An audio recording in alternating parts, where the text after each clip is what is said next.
And I was always jealous of people who had studied abroad in Europe or lived in Europe, anywhere in Europe. I would be jealous of them. And I have found that jealousy is such a wonderful tool for letting you know what you really want. Like if you're jealous of someone, you probably really want what they have on some level.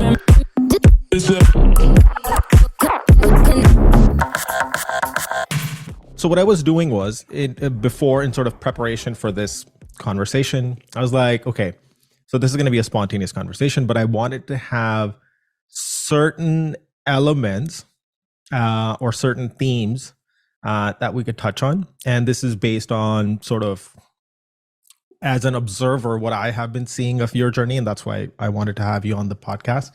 And it can be perfectly summarized with this one thing that you wrote on your LinkedIn. And I think that this would be a great overarching theme for this conversation. And also, I think it'll be really great for people listening to learn from your experiences and sort of how you've gone about doing what you're doing. So I'll read it out to you. And this will also be for the audience because they have no context of what I'm referring to. So it goes, this is what you've written on your LinkedIn, okay? And this perfectly summarizes what I would want to capture in today's conversation. So it goes, I needed a change. So I packed my bags, bought a one-way ticket, and moved to Berlin. I had no marketable tech skills. I didn't know any German. And I wondered if I made the right decision. Capital letters, yes. Now I am the senior brand lead at Shopify. I'm living the dream in Berlin. And I can pronounce shit. I don't even know. Schlesisches Tor, I think it is.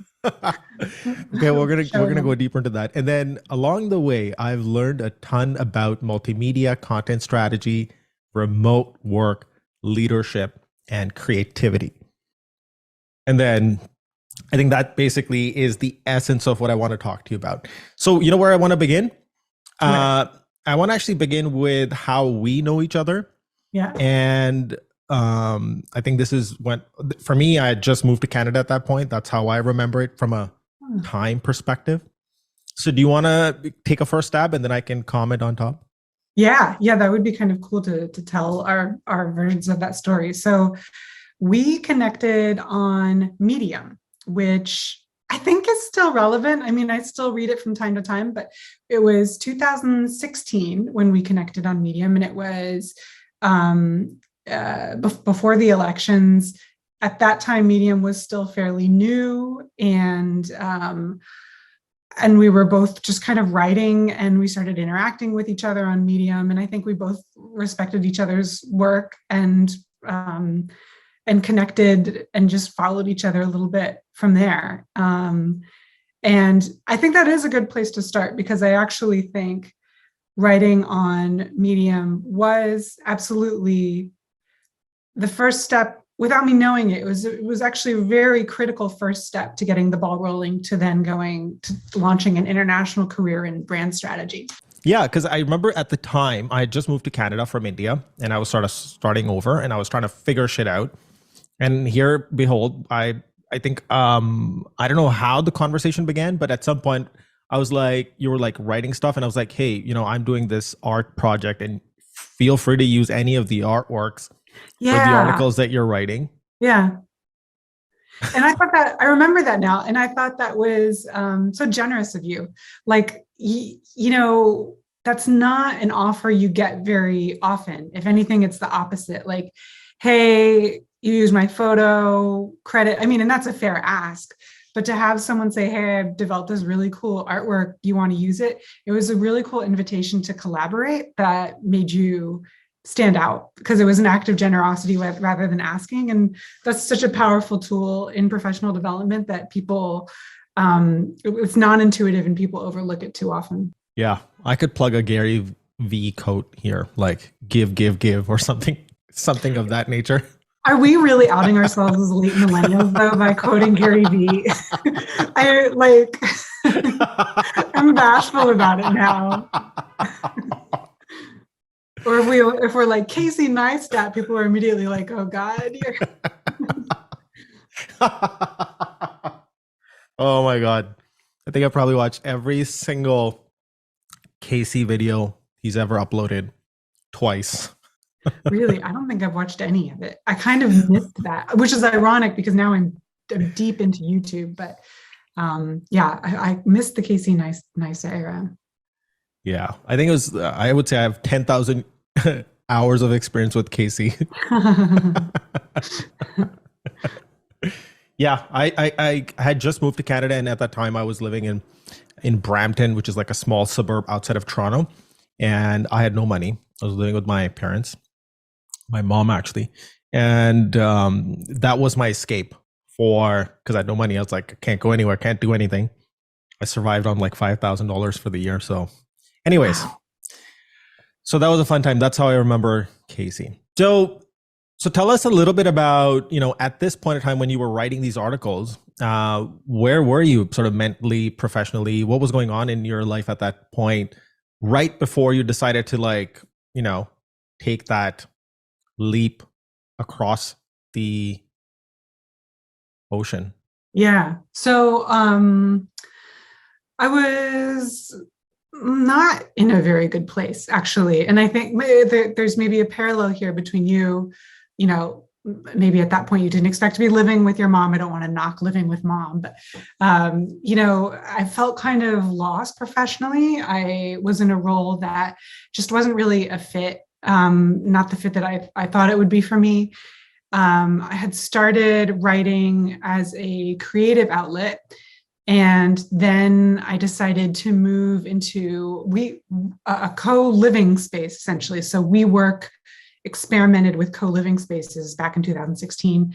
I moved into that, but still kept the job. But like, I think I look back and I'm like, that was definitely a sign that I wanted to shake things up somehow without taking too big of a leap. So I just like sold furniture and moved into a suburb of the same city I was living in. But it helped creatively to get me writing about co-living and kind of different themes there.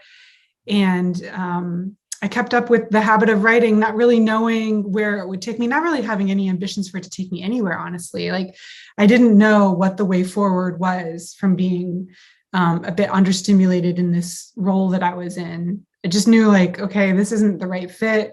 I'm enjoying writing, period. Like that's all that was on my mind. Then through Medium, like through these articles, which I have to say, like some did well, but I think I only ended up with like 5,000 followers. And like, I had some posts that did okay, but it's not like I was a viral sensation. But you don't have to be a viral sensation to start to get really fun connections out of it. And what happened was someone who worked in this new neighborhood that I'd moved to, she reached out and we started to talk about the neighborhood. And she was like, yeah, my job is trying to bring people together.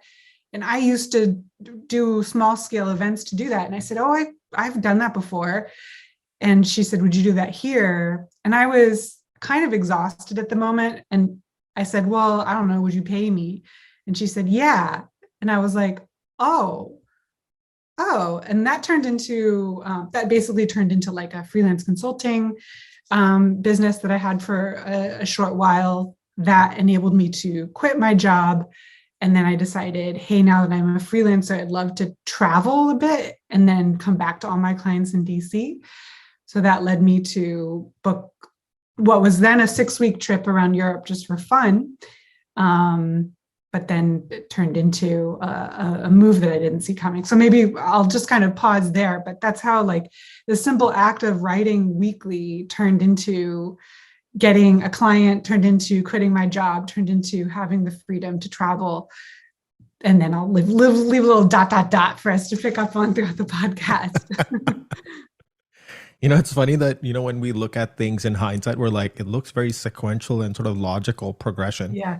But when you're sort of in it, it's like all chaos. You got nothing figured out and you're like, I don't know where this is going. Yeah. Or the assumptions at the time were all wrong. Like I thought when I quit the job, I thought I will now have a freelance business in DC. That only lasted a couple months. My plan was actually to go to Europe and be an au pair for an Italian family for a month. That ended horribly. So What? I don't if even it know what that weren't, is. I was just gonna like babysit for this Italian family as a way to like be in Europe longer without spending more money. So I would stay in a room in their house and like watch after their kid. And I was like, cool, this will be a cool cultural experience. And then I'll come back to DC where all my clients are and continue to, and it was it was just a shitty experience for both me and the family. Like just comic mismatch, let's just say. And so if it weren't for that, then I would never have gone to Berlin, because I was basically just filling up blank weeks on a travel schedule that were supposed to be filled with like this nanny position. So I was wrong about that. Then of course I never planned to move to Europe. It was all of my business was in DC. I was wrong about that.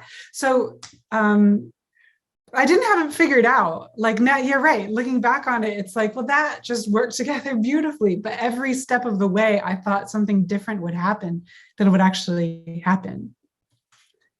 Wow. I'm going to just put a pin in everything that you said, because I definitely do want to expand on some of the themes and not milestones, but points in your life at that points in time. Yeah. But first, what I want to do is just quickly ask you, before you were writing it, I mean, you had like this thing called a curated table. Yeah. And so maybe we come back to the curated table in a second, but just one more thing, if you could talk about, and I found that really funny and hilarious, was you're like under Washington and Lee University, you were like high marks in house parties. Oh, yeah. Yeah. I'm a lawyer. So start there, maybe. Start there. Yeah. Yeah. Oh man, I feel like then, I mean, we go from having like dots in a sequence to a Jackson Pollock painting of a career. It's just like there's Yeah, no exactly. like just chaos. Yeah. And Um, there's actually a reason why I'm asking this specific question, because a lot of times, and for audience listening, we feel that, oh, everybody else's life seems so sequential and so like figured out and they look so shiny. But you're like, the person who's living that life, they've had a very different experience. We start to compare ourselves with somebody else. And so I think that's why, looking at your story and where you are now, it'll be helpful for also people listening to see where you started out and what you thought you were going to do versus where you are now. I thought I wanted to be a lawyer. I didn't have any exposure to law as a career. My parents were a Marine Corps officer and a teacher, and I think they were also really jazzed about the prospect of their daughter being a lawyer. I was a student athlete in college, and so I thought, okay, if I work hard enough, I can get my law degree and make a lot of money. Literally, I was that driven. I also loved, I loved being persuasive. I love how you can craft language.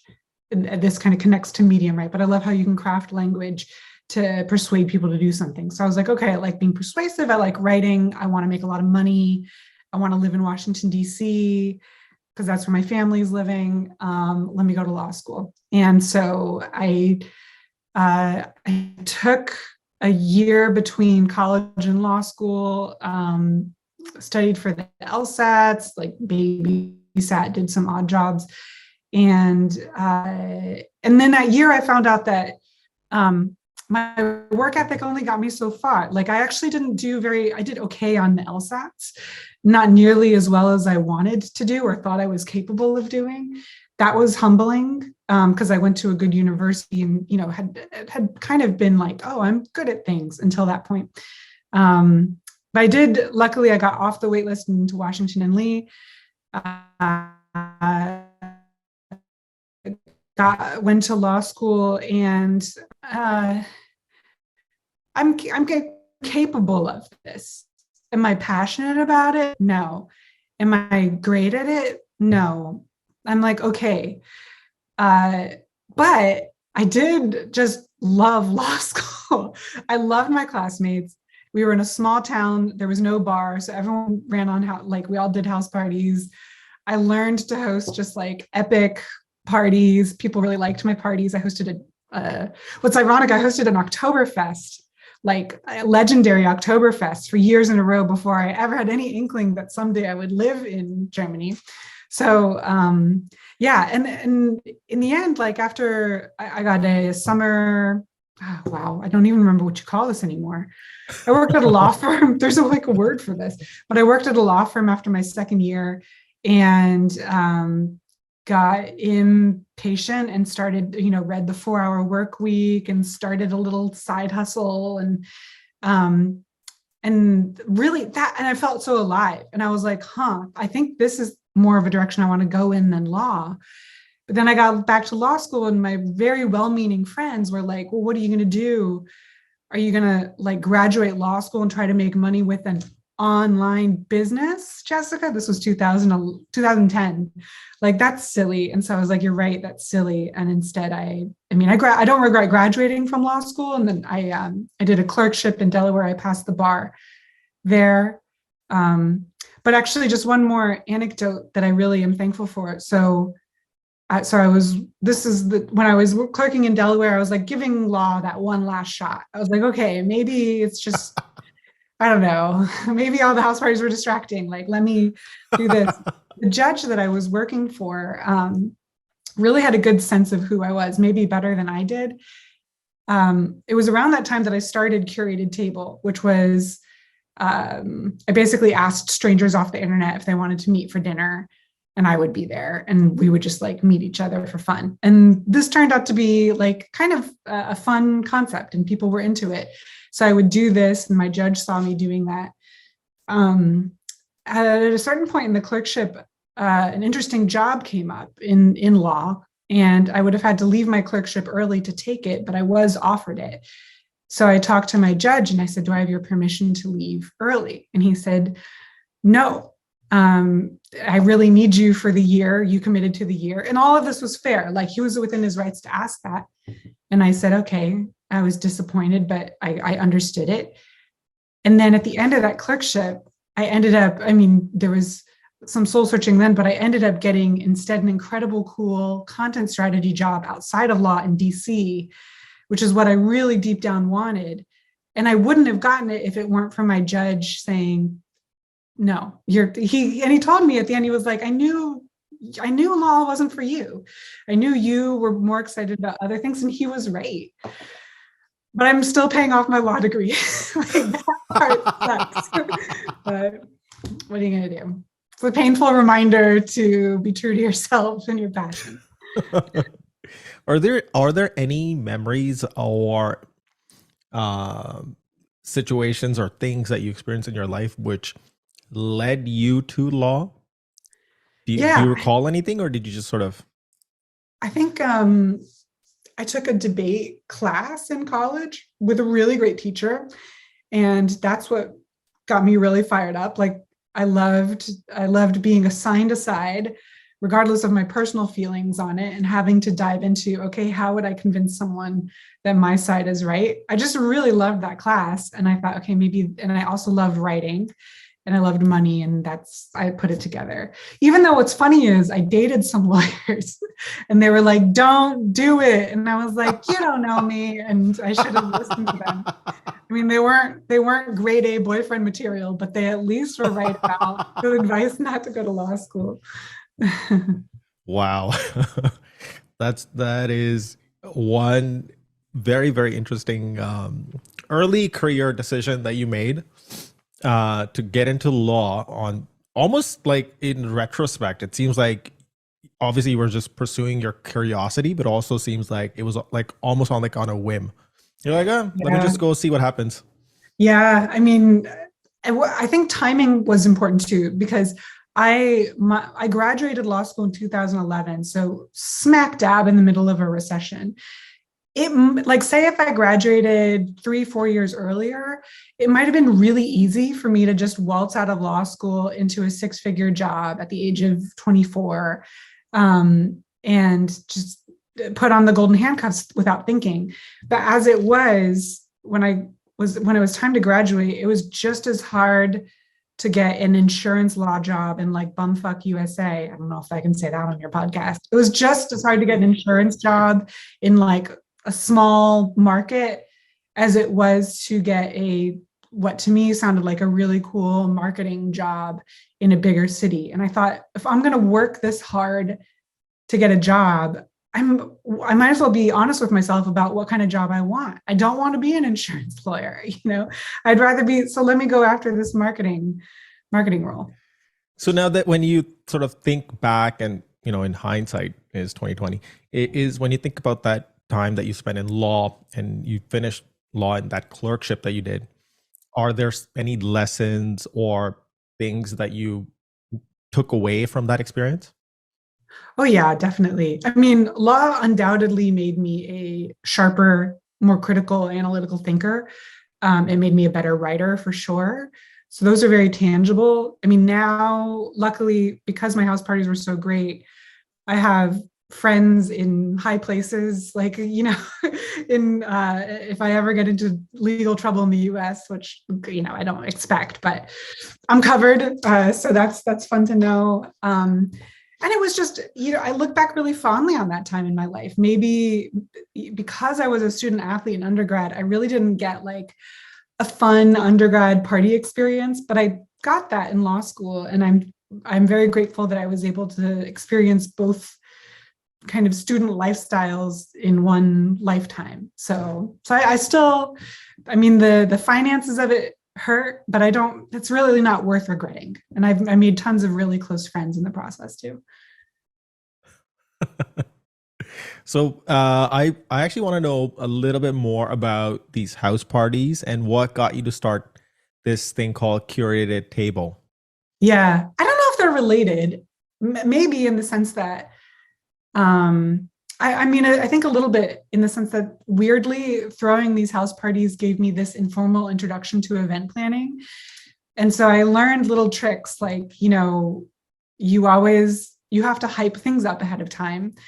You always have to be confident everyone's going to show up. And then people will think, they won't call your bluff. They'll just show up. I learned the importance of mixing up a crowd. Like, I would have your law school nerds there with your popular kids, and I didn't really give a shit. They didn't have to talk to each other, but they were all invited, and that kind of social cross-pollination, I think, is really important in making everyone feel relaxed or like they're part of something special. So, but maybe actually what led to Curated Table was the absence. Like, I went from being in this environment where I was surrounded by people my age. We were all in the same environment. We were all down to party, to all of a sudden being a young professional in a city where I didn't know very many people. And I thought, oof, this is a bit lonely. This is lonelier. How do I meet people outside of my immediate social circle now? And this was like 2011, 2012. So it was before Tinder and Bumble, but it was right when like OkCupid, for those listening, like dating platforms were starting to be a thing. Twitter was starting to be a legitimate way to connect with folks. And so I wondered if maybe I could use these online platforms to just reach out and say, hey, I'm organizing a dinner in Philly. It's going to be 6 people. I'll be there, but no one knows each other. No one knows me, but I'd make sure the conversation is lively, and we're all just going to split the bill. And I think we're doing this just because maybe I want to meet new people. Maybe you do too. And it's more or less random. I would try to pick people who seemed interesting for some reason or another. Back in the day, you had to say more about yourself on each of these platforms. And yeah. And then I blogged about it, actually. So I wrote about the experiences, each dinner, and the conversations we had. And I think that made it easier to get people to come to the next one because they could see, oh, this is what this group talks about. And that was not a job, but the fact that I had taken the initiative to do that and to blog about it and to have a system for organizing these events was enough that I could put it on a resume and talk with a straight face to someone hiring for a marketing role, even though I had no one ever paid me to do marketing before. That is insane. That is the coolest, most badass story ever, because you're going from law to being this cultural curator / orator But yeah, I think you had something to say. Oh, I'm sorry. I didn't mean to. Thank you for that. I appreciate that. I never monetized it. Some people would say like, this was really cool, you should monetize it. But I had this feeling that um, there was something magical about people coming to an evening with no expectation. They weren't like, well, I paid for this, so everyone should be attractive or cool or whatever. And I never figured that part out. Once I got to my cool new marketing job, I kind of abandoned Curated Table as a project, but thematically, it's something that has continued to come up in my life really interestingly. This I don't know, this concept of like small scale interactions. I think that you almost approached it almost like in reverse, because if you look at like the Tinders and OkCupids and all that stuff, I mean, of course, they're all specific to dating and whatever not. Despite Bumble being like friends for friends also an option, I feel very like, I think that's like very sketchy.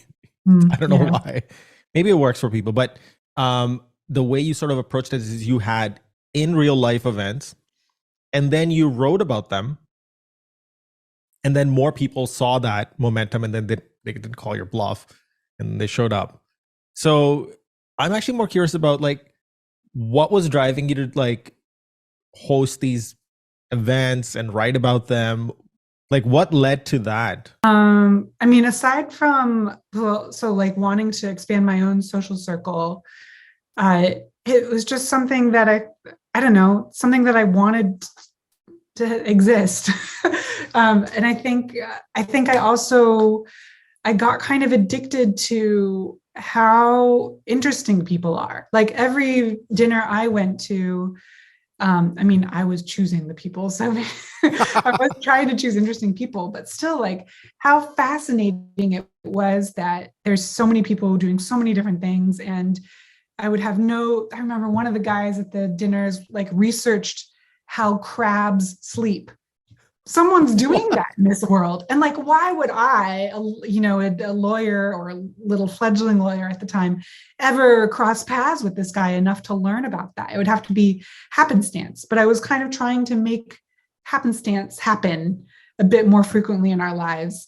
And I think also there was this really interesting phenomenon that every second dinner, so every dinner was pleasant. There was only maybe one dinner where like someone was just a real jerk, but then the whole group kind of coalesced and it was a fun dynamic anyway. But every second dinner was magical. Like somehow we all clicked. And by the end of the dinner, it was like, I can't believe we're all strangers. Like we're having such a good time together. And then you get hooked on that and you're like, wow, this magic can happen anytime. And it just takes one person with a bit of initiative. And then when you are that person, even though I wasn't getting paid, I mean, you have clout then that you can, I was getting invited to cool events and it opens doors. And all I'm doing is asking internet strangers to join me at a restaurant in Philly on a Wednesday. So it doesn't take much to start and really, opening new doors for yourself and for others. You know what? Like, have you seen that movie with Leo, The Great Gatsby? As you were describing these parties and these experiences, that was the reel that was playing in my brain. Oh, funny. No, they were definitely like not, they were just 6-person dinners. So far from Great Gatsby experiences. But I look back really fondly on those. Then the interesting, so, that conversation I had with the person when I was in the co-living space, she was trying to make this neighborhood cool. And I mentioned I used to do Curated Table, these small dinners.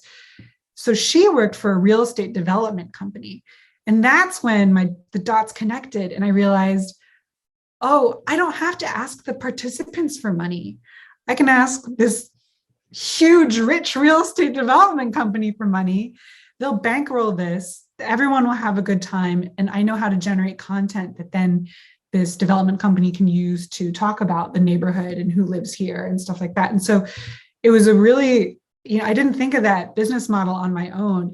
And it happened years after the first Curated Table idea that I realized here's how to stay true to the kind of the spiritual principles of Curated Table, while at the same time freeing me up financially to do more of that. So that was really cool. Wait, was this like the first time you associated something that you were passionate about, something that you love doing with commerce? with like making money out of it. I mean, I had thought of it and people had told me like, hey, you should try to make Curated Table a business. But like I had said, it just didn't, it just seemed, all I could think about was charging people for the, like, charging them for event attendance. And I thought if someone did that with me, it would immediately cheapen the experience, wouldn't seem so magical. So I dismissed it. And then when I got my marketing job in DC, honestly, I was just very stimulated. I loved the job and I just didn't have the same kind of boredom at work that led me to start and do Curated Table. And so I put it aside. Interestingly, I actually started a different version of Curated Table within my new role. So kind of to get our clients talking to each other. So that was a fun way to keep the Curated Table spark alive, but in service of my company at the time. Yeah. And then I switched jobs, went to the second DC job where I was feeling a bit understimulated. That led to the writing, which led to kind of the rebirth of Curated Table. And then I went to Berlin and everyone's doing Curated Table in Berlin. Like, I mean, which is so humbling, and part of the reason why I think the city is so badass is like, yeah. So just to kind of spoiler alert, I haven't done anything with Curated Table except that when people are like, I love this idea, I wish I could steal it. I say, fucking steal it. Like, go. I have no claim to six-person dinner parties. Go take it. I mean, I would love to see it continue happening where it needs to happen. Berlin is just not really that place. So the story and the idea and sort of the philosophy lives on. Yeah. I mean, if someone hears I've had people say like, hey, well, wow, I'd love to do that in Dayton, Ohio, and write about it, but I don't want to steal your idea. I'm like, steal it. I'd much like do it. I don't care. I'm glad to have left you with a good idea. And I think it's something that people benefit from. So go for it. If someone's listening to this podcast, like, just do it. Do it. Was there like a specific reason why you had like only 6 people show up? Or was that just like an arbitrary sort of? I think it's because it was like, if you try to make a dinner reservation for anything larger than 6, you have to like call and it's a pain in the ass. But on Open Table, I could make 6-person reservations pretty easy. And that's 4 feels like a double date. 8 is like an event. 6 is like enough, 6 is enough people where you could talk across the table and it wouldn't be too disruptive. So, yeah. I've definitely encountered that challenge with Open Table, and a lot of restaurants in Toronto, especially. If you hit that 7 number mark, then you have to set up for like the chef's menu, and then a lot of a la carte options go out the window. So I see that there is some logistical ease of going with 6, but then there's also this psychological aspect of it that makes a lot of sense. Yeah. And I think that, by the way, I think that idea is so cool because so much of our interaction and time we spend, I mean, especially like today's generation, they're just looking at their phone, even when they're interacting with other people. But something about, and I would love to know a little bit about this from your perspective and what you experienced, is that, when you look at somebody face to face, when you look in their eyes, plural, and you look at their facial expression, and as you're talking to them, how they react to what you're saying. And then you get the innuendo, the subtleties of what the conversation is, what's the subtext. So that's that's like completely missing from the new generation. Are they? I think they're called Zoomers. I think the Zoomers are older than it's Gen Z, right? Yeah. I think those are Boomers. Boomers are older than us. Are Zoomers? I haven't heard Zoomers. I've only heard Gen Z. But I also just recently heard it, so I probably red-handed caught. I probably don't know what I'm talking about. So, and you can see how awkward it is, like for them to be in a social interaction, and they'll just like immediately like switch to like looking at their phone versus like facing the awkwardness. Or like a simple example is like somebody sitting in a cafe alone and just looking into the ether. I don't know what your experience and learnings were from, having to sit in front of people you've never met and the ability to have conversation, sit in that awkwardness, all that stuff. Any experiences and learnings from that? Yeah, lots, like, because as you were talking, I thought one of the critical parts. So I had some people approach me and say, "Hey, I'd love to do this in LA," or these cities that were just very far afield from Philly, where I had started it. And I kind of gave them some guidance. And one of the pieces of advice was like, you have to be a leader at the table. You are going to be doing some work, because you need to go in, you need to have done some research on everyone, so that if things are completely silent in the beginning, you can say like, hey, I know you mentioned you're studying at this whatever clinic, and you're studying at another clinic. What's it like studying at, like, you need to think, what might this group, what do they have in common? What's an interesting difference? Prepare some open-ended questions. And you hope that you only need to rely on those questions in the beginning. Sometimes dinners are awkward and it is tiring, and you end up kind of, people are just constantly waiting for you to ask the next question. But the key is, at some point, you'll kind of pick up, someone else will be a leader at the table, and you as the organizer need to step back and kind of invite them to go ahead and take on that role. Then things start feeling really organic and good. And so it's not like I just invited people, showed up and was like, okay, let's see. Like, they came because they knew someone was responsible for them having a good time to some extent. And then once they felt that good time rolling, they started to chip in and started to get curious about each other and break off into side conversations, which is exactly what I was kind of like my ideal state at a dinner party like that. I don't know.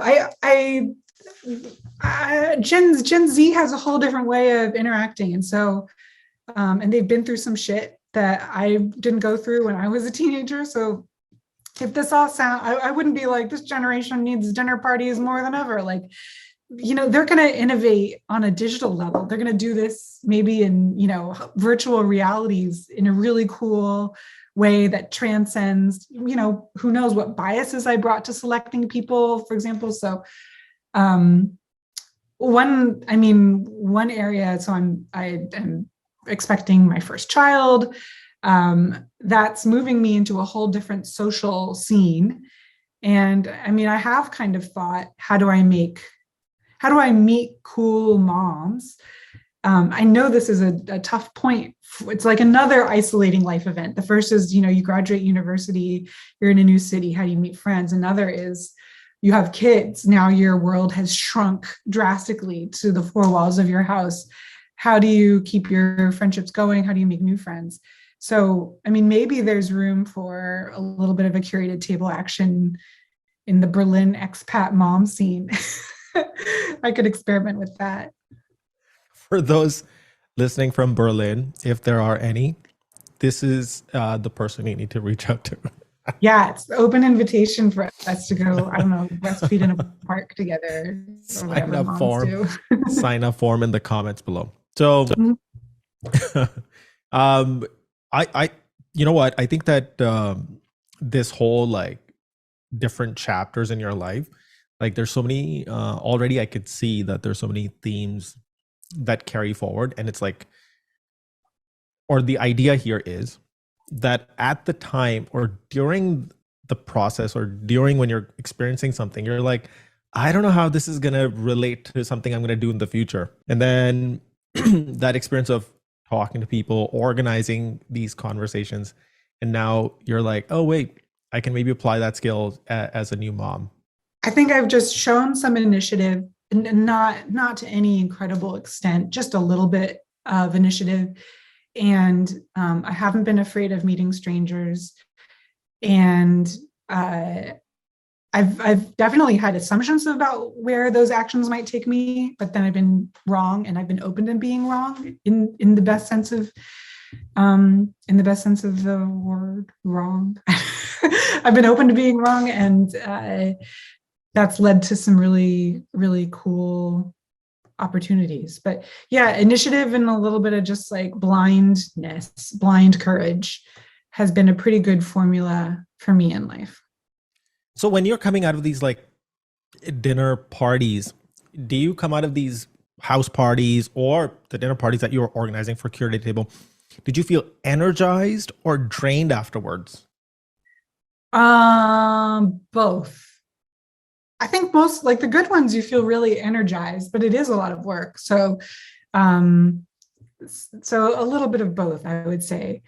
Um, One thing that I've been at one point I had, I don't know, I read like a self-help book and it was like, what is your life mission? And I thought, for me, a theme that I come back to again and again is like um, helping people to feel less lonely. And that can take on a lot of different forms. Like I felt with my Medium writing, I tried to expose my own anxieties and vulnerabilities in hopes that someone who's feeling the same way would realize they're not alone. Curated tables of more of a literal sense of making friends. Then when I got to Berlin, I felt extremely alone. I think that was probably the loneliest I ever felt.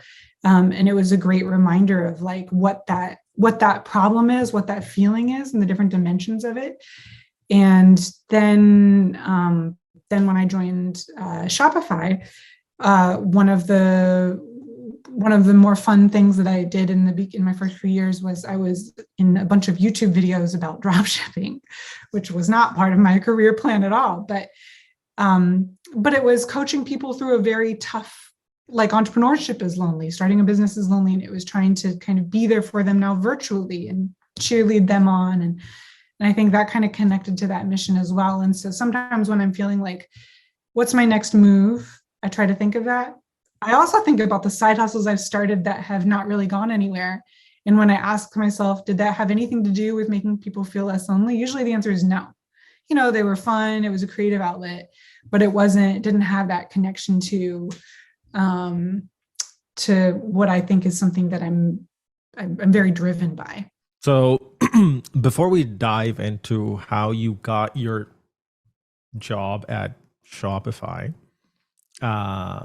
I want to ask you a little bit more, and I want to pry a little bit more into, you talked about like loneliness, and there's this aspect of like, being comfortable with spending time with yourself. And you just touched on in the conversation that, how you were sort of the cultural curator, orator, organizing these dinners to house parties. So you've almost been, in a way, the opposite of loneliness is like you're doing all of this stuff to maybe cover the loneliness. I'm just using these examples and these words just to sort of instigate you to maybe, if you want to talk a little bit about what's your relationship with loneliness. And now that you're much more mature and you've had very different life experiences, how do you feel about, loneliness and spending time with yourself? And what does that look like for you? Yeah. Yeah. I mean, I don't think I was covering up loneliness with curated table or house parties. I think that was just an age where it was a lot easier. I mean, in your 20s, it's a lot easier to just have friends, meet people, like it was a very dynamic. And so I certainly didn't, even though I was there to be like, I don't want people to feel lonely. I didn't feel lonely. I felt very popular. I had all the party invites. People wanted to come to my dinner, so it was fun. Then moving to Berlin, and that feeling of loneliness was also paired with just completely having to reconsider my identity in a lot of different ways. So, and then I think that was what led to my loneliness. I was single for a very long time in Berlin, and I started before Berlin, and I started to wonder, like, what is it? Is there something wrong with me, or what is it about me? I think I've actually always been someone who doesn't get so lonely, actually, and who's very comfortable in my own company, maybe to a fault. It got so comfortable for me to be alone that I think it became, even though I said I wanted a relationship to like myself and others, it was hard for me to let go of the patterns and the comfort with being alone and all those things that kept me out of, or prevented a good relationship from blossoming. And so yeah, I think I was fortunate. Then the pandemic was like a really positive moment for me because that's when I met my partner. And I think the circumstances of the pandemic helped me to focus on what was actually important in a relationship, and and kind of gave me the courage to say, okay, what if my identity is not the single girl anymore? What does that look like? And I mean, having a great partner definitely helped, foment that transition. But it was a lot of work for both of us in the beginning, because I think I was struggling I had to really like let go of an identity to then have the new one of girlfriend, partner, and figure out a version of that. I actually appreciate that you're sort of opening up and sharing some of these in a very candid way. And that's kind of what I was expecting and hoping for. Because these are not the premeditated and scripted answers. So I'm actually, and life and work really inform each other. And I think we're fooling ourselves if we think that our professional development has nothing to do with our personal development, and vice versa. Yeah. I think there's like this constant urge to like put everything in a neat little box and be like, oh, this is my work life, this is my personal life. Yeah. But when you look sort of, if you were to peek inside the brain, everything is just like chaos. Everything is connected, and there's so many threads, and it's just nuts. Okay, so so the first segment of this conversation was touching a little bit about sort of your early days from college, where you were organizing parties and sort of the popular one.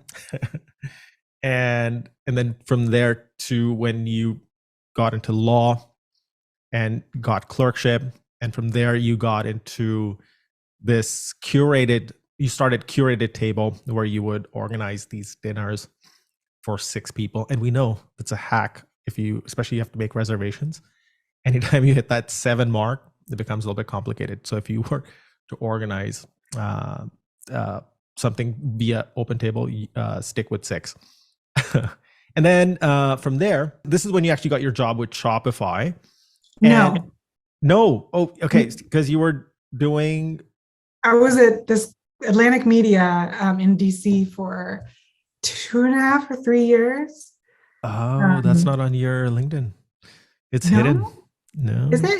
Because I think it's too long ago. So you probably are seeing like curated table as a freelancer is maybe where my LinkedIn starts these days. Or maybe not. I don't know. But I don't know that I don't know. I mean, how deep we need to go into those particular roles. Like, I just kind of got my foundations in management and content strategy in those roles, which was great. And otherwise I was just living the life of a 20-something in Obama era DC. It was fabulous. Nice. I did a ton of online dating. And I think that's how I was like, I still like meeting strangers and going to nice dinners and stuff like that. So there was a lot of fun. Just like a fun period in my life. But eventually, as I got into my 30s and friends started getting married and stuff like that, then I found myself in this new job that was a little bit understimulating, led me to write on Medium, and then launch Curated Table as not just like a fun thing to do, but more of a way to make money with clients. Right. So, so now I would love to know how you actually got your job at Shopify. Yeah. But before you sort of answer that and you launch into that sort of story, there's something I found on your LinkedIn, which was really funny and interesting. And maybe you can blend, or attempt to, no pressure, blend what you wrote on this LinkedIn post and with sort of the answer that you're going to give and this is what you've written on LinkedIn. I'm going to read it out and I'll put it as a screenshot for the people watching. Okay. A few years ago, I was hiring for a creative role. In the job description, I told applicants to address their cover letter to Jessica Guzik. Is that how you pronounce her name? Guzik? Guzik. Guzik. So I was Mhm. correct. Okay. Mhm. And guess how many applicants followed that instruction? Just 2 out of 100. The rest started their cover letter with "Dear Sir" or "Madam." It's easy to stand out as a job applicant. Pay attention to detail. Yeah. Love it. Yeah. I mean, you would be shocked. Even so, my partner has his own company now, and so we I through him, we're still shocked sometimes, like how it's so much easier than you think to stand out from the crowd. So if there's a dream job and you're listening to this, just apply for it, do a little research, figure out who the hiring manager is. Even if someone were to address a colleague of mine, even if they got it wrong, I would not care at all. I'd be like, they tried. It's hard to figure out who works for whom in an organization. But well, so I moved to Berlin. Let me just quickly address, so I didn't have the job at Shopify until I had been in Berlin for about 6 months. So I moved to Berlin without a job, without friends, without anything. Sorry, one more thing, actually. I think it'll be good to sort of also add, what made you pick Berlin out of all the places on earth? I spent 6 weeks kind of traveling around Europe and doing some work remotely for my clients back in DC, always under the assumption that I would go back to DC, where I had just launched this cool new events marketing curated table business. I had always loved traveling to Europe, and I was always jealous of people who had studied abroad in Europe or lived in Europe, anywhere in Europe. I would be jealous of them. And I have found that jealousy is such a wonderful tool for letting you know what you really want. Like if you're jealous of someone, you probably really want what they have on some level. And so while I was in Europe, I did start to think, I wonder if maybe I could live here or travel here more often. I don't know what that would look like, but I'm at least freelancing a little bit now, even though my clients were all in DC. And then as I was going through this thought process, I was just asking people where I should travel in Europe. And someone was like, Berlin's cool. Like, you might like it. So I thought, okay, why not? And it was love at first sight. I remember I landed and I went to this, it was late at night, and I went to this Korean bibimbap restaurant, and they had like a basket of Legos on the table. And my bibimbap was like €5. So I was like, this place is cheap. It's like it's just super playful. Like, it's just like, whatever, fuck rules. Here's play with Legos while you wait for your bibimbap. And then as I explored the city, I also was struck by how entrepreneurial it is, how international. And I also love the contrast. I mean, this is a city that's seen some of the darkest sides of human behavior and human history. And now it's one of the most progressive, hedonistic, experimental cities in the world. And it's open to everyone. It's really inclusive. And I just haven't found that magic combination in any other city. And I knew within a few days that I wanted to come back and try to stay in Berlin for longer. So I booked my return ticket. I went back to DC for 6 weeks just to basically pack up some loose ends. And then I headed to Berlin. Yeah. Wow. That's amazing. I still feel that way. I mean, over 5 years later, almost 6 years later, I still think Berlin still has a magic to it, even after the pandemic. And I feel really lucky that in those 6 years, I've been able to kind of live every lifestyle one can live in Berlin. Like, I've been the, freelancer going to the co-working space and everything. And I've had a clubbing phase. Now I'm going to be like a typical, expat mom here. Like, it's a city where you can really live 9 lives, which is so cool. Am I sensing some contentment? Yeah. I mean, how lucky that I feel. It's funny. So I dated this guy. He was a real scumbag in the end, but he loved clubbing. And we happened to date right before. All the good ones are scumbags. Right? No, not the good ones. But you can find a silver lining is what I'm getting at, because we happened to be dating right before the pandemic. and which we didn't know was going to happen, obviously. And he was all about clubbing. I wasn't that into it, but I kind of followed him into all these cool clubs. And then the pandemic came, changed the whole landscape for, over a year. Now I just feel so grateful that I'm like, wow, if it weren't like, the one good thing this guy did was he actually helped me to experience more of Berlin in a way that I maybe wouldn't have otherwise pursued it. Before that became just impossible. And now now I'm one of those folks who I'm like, well, I knew Berghain before the pandemic, so what's the use of going back now? So anyway, all of this to say, so that's why Berlin. That was a really long answer to the why Berlin question. So I think, I don't know how because I was doing some snooping around, looking at what could I find on the internet with your name on it. Oh, and apparently on Amazon, there's a book called Let's Take Berlin. Do you want to talk a little bit about what that is all about? Sure. And what made you write it? Yeah. So I came to Berlin kind of as my link, the section of LinkedIn that you read at the beginning said, all of my clients were in DC.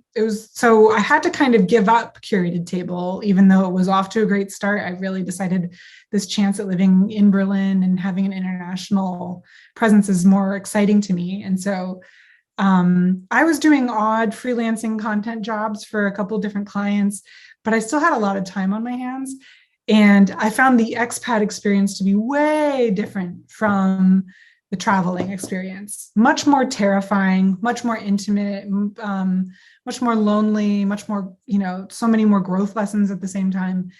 And I decided to write about it. And so I challenged myself to write a book kind of as a way to structure time. And this was one of a couple side hustles I had, because I was underemployed as a freelancer, to be honest. I was like coasting off savings, maybe making 500 to 700 euros a month with my client work, but that wasn't enough to make Berlin work long term. So I was kind of like reading all these self-help books, and I was like, okay, I'm going to make it rich with self-publishing. And I tried this. No.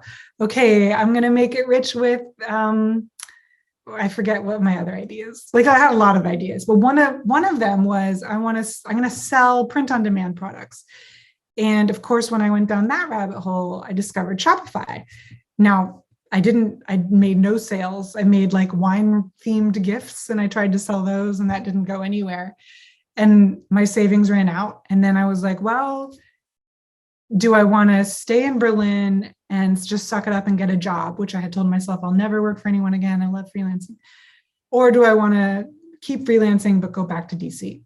And I decided I'd like to stay in Berlin. So I started to look to see who was hiring, and I saw Shopify was, and I was like, oh, I know Shopify. I used it to build my failure of a store. And when I applied to the job, I mean, this was 2017. And Shopify, I think outside of Canada, Shopify was not very well known. Certainly in Germany, no one had heard of it. And they were like, you've used Shopify? And I was like, yeah, like it didn't make any money, but like I thought it was a cool platform. And that immediately set me ahead of everyone else. Just the fact that I had fucked around with Shopify in my, desperate attempt to make some cash stood out to them. And I think one awesome thing about Shopify is they purposely look for people who have taken risks and done interesting things in their life and have thought about what they're learning. And so they looked at my checkered past and they were like, she's perfect. Bring her on. And I got lucky because I thought that I would never enjoy having a normal job again. But I've been with Shopify for over 5 years now, and it's just been a really great company to work for. Right. So for the audience listening who probably don't have the full context, I think there's also like a LinkedIn post on where as you were in that sort of discovery phase of Berlin and Europe, I think there's one post that you had written about where you were thinking about wine themed mugs and you built like a Shopify store. And I think you wrote in that post where even though that enterprise itself wasn't successful, it led to the Shopify gig. Yeah. So you want to talk a little bit about that? Yeah. I mean, it's just that I'm kind of, again, like, just do something, just take the initiative, start a business, talk to the stranger, organize the event. And it does not have to amount to anything significant. Your initiative is the significant thing. And that's what I found to be the case. Like, I thought I would make all my money with my wine theme gifts and Shopify. Turns out I would make all my money with Shopify, but not with the wine theme gifts, but if I hadn't just experimented and been like, maybe I'll do this for a little bit. This is also something I have to say I feel pretty guilty about. So like, when I'm connecting the dots, it all seems really nice, but you can ask any of my close friends and they'll be like, the thing about Jessica is, every 2 weeks she has a new business idea she's excited about, but then she loses interest in it. So I think I know this about myself, and, I can't fight it 100% because that actually has gotten me to some really cool places. My short-termism exposes me to tons of new people, new things, which helps. At the same time, I lack that deep expertise and the deep network in one place that someone who might have made different decisions or stuck with something has. So maybe, so this is my path because it's the personality that I have. But if you're listening and you're like, but I'm stubborn and I like to really like dig into something, that's certainly an amazing trait and will take you to great places just in a different way than it has for me. Right. I think that one thing that, I definitely would take away from what you did there in terms of building something on Shopify and then getting a job there is a lot of times when, let's say, candidates, or, if you've been laid off recently and you're trying to get a job or you're trying to find your first job, is the lack of number of candidates who've not even tried the product of the company that they're applying to. So, and of course, this is not applicable in all situations, but in a lot of situations, let's say, for example, if you're applying to Shopify, have you even tried using Shopify? Or let's say you're applying to SoundCloud or Spotify, you've used it, you've have like these curated lists.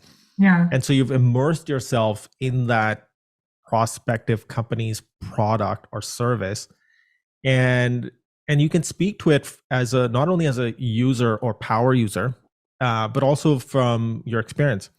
And that is like one of the ways of standing out from the rest.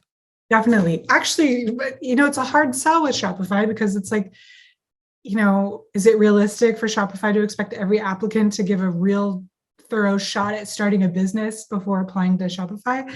No, so I think when I see applicants who have used the product, absolutely they stand out. But I also even give this advice to people already working for Shopify, because there are lots of folks especially on the marketing team, and they're wondering like, how do I get to that next level within Shopify? And I ask, well, have you used the product? And they'll say no. And I'm like, we're marketers. Like, we need to be able to speak directly to why someone would use this. What's the pain point? What's their hope? What's their dream? And if you haven't used the product, you are always going to be less literate in that than someone who has. So I know it's a big ask, but it pays off in the familiarity with the product. And I just think when you're starting, if it's your own business or events or whatever, everyone has the ability to create their own resume bullet points from scratch. And so if you feel like there's a career you want to get into or a job you want to have, and you just need to show a little bit more of whatever certain skill, just try to offer doing it for free to someone and just go from there. And that initiative will really, stand out, because the less your manager feels like they'll need to show you every single step of your career, and more like they get to, sit back and guide you as you blossom and find your own path. That's the relationship I prefer with people that I hire and folks on my team. Right. We're definitely going to circle back on some of these themes because you are in a leadership position, and we are definitely going to talk a little bit about what it is that you look for when you're hiring personally, but then also how that might align with the overarching, let's say, philosophy and culture of Shopify. But before we do that, just one quick thing. We've hit the 1 hour mark. How are you feeling? Do you want to take a break? Is I'm everything feeling good? good. Yeah, Yeah. feeling How are you okay? feeling? I'm feeling pretty good too. I'm Okay. really enjoying the conversation. Likewise. And I'm definitely learning a lot. Oh, wow. That's flattering Which considering is, the background. yeah, my personal philosophy is just, what can this person teach me? Mm. So, yeah. And, Oh, awesome. okay. So staying on that note, so now, the two themes that you expressed now was one is, that the person showing initiative and proactiveness, but also, diving headfirst and doing it for free, to show maybe not only just their passion, but how they might be curious and inquisitive. And those are all also pretty good skills to have in a colleague, a peer, or a team member, or a Yeah. boss, anybody around you, especially. So now, okay, so you've now joined Shopify, and the experience of making a Shopify store yourself actually came in handy, even though that was not a success in itself, but it was like a stepping stone to this Shopify role. Yeah. So when you got into Shopify, what were the initial days like, and what were you actually mandated to do at that point? Initial days were awesome. So I was at the time working for a brand that Shopify had acquired called Oberlo, which was a drop shipping app. So it was fully acquired by Shopify by the time I got there. But we were kind of a small team in Berlin, a very international team in Berlin, working on Oberlo as a separate brand than Shopify. And I loved it. I mean, I loved everything about it. We were moving fast. We were supposed to be experimental. We were working in a small team together. And first I was doing social media, and then there was a couple other folks were starting a YouTube channel, and the guy who was going to be in the videos quit to do something else. And so they were looking for someone who was willing to be in front of the camera to give drop shipping tutorials. And so I said yes. I didn't really think about like, what does this mean for my career or whatever. And that then opened up, and then I led the team that was doing YouTube and continued to be in some of the videos. And that was about maybe like 2.5 years that I was doing that. And I had a blast. I really love YouTube. I liked being in front of the camera. And I think video content was really fascinating. Yeah. And what's been really funny is like, I was in my 30s, I'm still in my 30s for now, but like when all this was happening, twice in Berlin, I've been stopped by like 21-year-old guys on the street being like, Jessica? And I've been like, don't think I matched with them on Tinder. Like, I think they're out of my age range. Like, I'm like, yes. And they're like, I want your drop shipping tutorials. And I was like, oh, okay. I was like, awesome. But you know what? Both times those guys they didn't end up drop shipping. They were like, but I learned a ton. And like this one guy, he started his own Korean hot dog business. Like I was buying a Korean hot dog from him when he recognized me. So it's so cool that I could play some small role in sparking their entrepreneurial interest or nudging it along or whatever. So it was a really fun role. And then eventually, when the pandemic hit, a lot of things changed strategically at Shopify, of course, and that's when Oberlo as an app was sunset. And then I also, me and my teammates moved and started to work on Shopify, Big Daddy Shopify, the core brand, rather than Oberlo, the sub brand. Right. Okay, so one second. I want to actually go back in time for a second and just focus a little bit more about this YouTube stardom journey. Uh-huh. So you became a bit of a celebrity. And so my question first would be, did you have any experience being in front of the camera when you were taking this on? Because, you were like you said, you weren't really thinking about career and where this would go. Um, a little bit. Like I had fooled around on my own with like YouTube videos before, and just for fun. And I thought it was, but nothing consistent or serious. I had done public speaking in a previous role, and I liked that. So so I brought that to bear. I think being on YouTube, like learning to be natural in front of the camera for YouTube turned out to be a whole new skill set. Like you have to bring so much more energy than you think to even look like you have a pulse on YouTube. It's crazy. Um, and then I kind of had to learn, first I was working off of a script, but eventually I felt more comfortable injecting my own personality into the videos, and folks responded to that. And so it was a really kind of fun back and forth dynamic that I had developed. All the while I was thinking like, what comes of this? Like, how does this play out? Am I going to be am I going to be the Oberlo lady into my 40s? Am I going to pass this baton? But then how do I want this to parlay into my next step at Shopify? I guess at the end of the day, I didn't have to worry so much about that question because the pandemic and other factors kind of shaped, the path that I would follow. But I just had fun in the moment. And I think that is a totally valid reason for choosing a role or a career. Like you'd be surprised how far you can go if you're having fun. So I am sort of a budding YouTuber, content creator, and I'm sure there's people in the audience listening who are also maybe trying to build their brand and be, in front of the camera and be online on TikTok, Instagram, YouTube, so on. And now, as I was sort of snooping around, like I mentioned earlier, I saw that on the YouTube channel, Oberlo YouTube channel, some of your videos have like insane amount of views, like 500,000 views and 300,000, 100,000 views. And that obviously explains the stardom within the community where people recognize your face on the street. And then you also talked a little bit about, getting comfortable having camera presence, to initially having scripted, to then injecting your personality.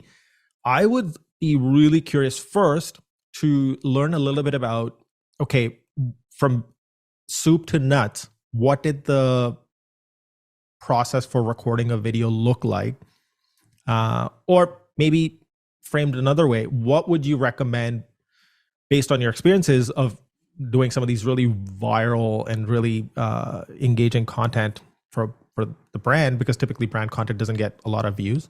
But so what would you recommend as the right process for creating a YouTube video? One advantage that I had, even though for a while it was just me on camera, was I was always working with a team. So I had someone who was professionally producing and editing the videos. Then I had a great teammate who would do a lot of the research and script writing. And we had a SEO advantage, which was people were going to YouTube and they were searching for help with like how to start a drop shipping store, how to do email marketing. So we selected our topics a lot of times based on what people were searching for that we could speak credibly to. And then that's what we did. And we would try to experiment with formats, lists worked well, or we found like a format that really worked. We're recommending products to sell, for example. If I'm going to periscope out and think about like if you're a creator now, certainly looking for those searches is still really important. I like I think vidIQ has a pretty good tool. Neil Patel also has a good tool for just figuring out what are people searching for within my niche that I can start to address with videos. And then doing, I think I did a couple like courses about YouTube content that were helpful, so whatever, if you notice someone did a video that's performing well, how can you do that video? How can you make it longer? How can you show more in it? How can you give more specific examples, like to kind of piggyback off of that? And then just keeping, this is such boring advice, but so true, but being consistent. The reward of consistency is not just algorithmic, but I got to know the material better. I got to know what I was talking about a lot better, and that made it easier for me to improvise and inject personality. It wasn't just that I was like, time to bring a little bit more Jessica to the party. It was like, okay, now I don't need to look at a paragraph about Instagram marketing. I know this stuff now. I've said it so much that I can just talk about it. So that made a big difference. I would recommend, now actually I'm doing a lot of creator partnership work. So I lead a team that finds YouTube creators, and then we partner with them and we ask them if they can talk about Shopify in their videos. So I'm still very much into this like YouTube creator world. Colin and Samir are two creators who have a podcast that is just awesome. So like smart. I've listened to YouTube podcasts before that are like, welcome, like how to grow to 6 figures on YouTube. And it's just shallow and dumb. But Colin and Samir are truly just like smart guys. Love their podcast. So I would say any aspiring creator, just make sure you've got that podcast bookmarked and you're keeping up with it. For the audience listening, I will be putting all of these links in the show notes. So you can just keep relaxing in your sofa or driving along and not worry about searching for the links. Okay, so there was some really good practical advice in there, but I think one lesson I definitely take away from this is like when you're learning to drive, you're so focused on, okay, where's the gear shifter? Where's the steering? So, but once you get climatized to that environment and it becomes part of your subconscious, and that's why, when you drive, in certain cases, you've been driving for a couple of years, you can drive from point A to point B and not remember anything that happened between point A and point B. And so what I'm trying to get at here is knowing your content allows room for improvisation, being spontaneous, and making it candid and feel more authentic and real. So you should really know your content like the back of your hand in order to actually get to that point of comfort. And that comes through in the camera. Yeah. Yeah. And engage with your audience. I would say that there's maybe the metaphor there is it's like a relationship, and the more you get to know your audience and what are they always commenting about? Okay, go in that direction. Don't ignore them. They're always asking you this question. Talk about it. Like everyone was always asking us, how much should we budget for a drop shipping store then? Like how much money does this take? And it took us so long to finally put a video out that was like, because the answer is it varies, but we could at least be like, here's one budget. And that video exploded because we finally were like, well, everyone's asking for this. Maybe we should make a video. So I guess don't be, my lesson for Oberlo at the time was like, okay, we shouldn't be so dependent on SEO. Like we need to actually also think about what's top of mind for our audience right now, and create content there. Right. So the first takeaway is obviously get comfortable and know your content like the back of your hand. Consistency is also very, very helpful because it compounds. Then 3 is have a pulse on your audience and pay attention to what they're saying and what they're asking for, and follow that energy. And then the other piece was that to get to that authentic place, which comes through and not be fake and shallow. I think the Colin and Samir example that you took, and the reason is that even Colin and Samir had actually called it quits. They had parted ways, and at the very last minute, a Samsung deal happened. They came back and then they started this Creators for Creators.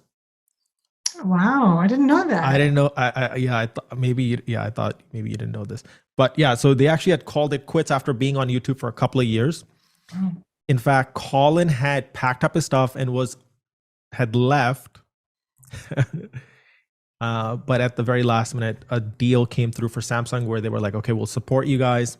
And now they completely turned around their brand and what they stand for and the content that they're putting out. And I actually really enjoy their content as well. Yeah. So the last point where I was going with this was, don't call it quits. Maybe it's you need to just change strategy of what it is that you're putting out. And Colin and Samir are a great example of that. Okay. And then also you can use helpful tools finally, like from Neil Patel with IQ, or listen to Colin and Samir for helpful tips and advice. I think, okay, so that captures that phase in which you were making YouTube content. And so you moved away from that. So you are no longer, and this is the sense that I'm getting, that you're no longer in front of the camera and doing YouTube videos yourself.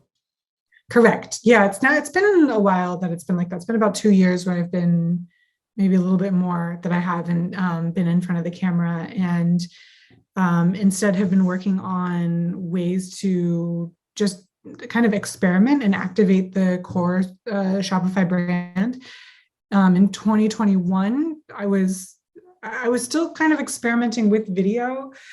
Honestly, 2021, I think I look back and it was a bit of a transition year for me, because I was going from working on these small, kind of fast-moving experimental teams with Oberlo to now, but we could be fast forward and experimental because Oberlo was not the name of a publicly traded company. And then it was really excited. It felt like, okay, now I'm playing in the big leagues. I'm really contributing to the brand of Shopify in 2021, 2022, when now Shopify is on a lot of people's lips. At the same time, I had to get used to operating in a bigger organization. I was working with North Americans predominantly, again, for the first time in 2.5 years. It was a weird, like, reverse culture shock there. And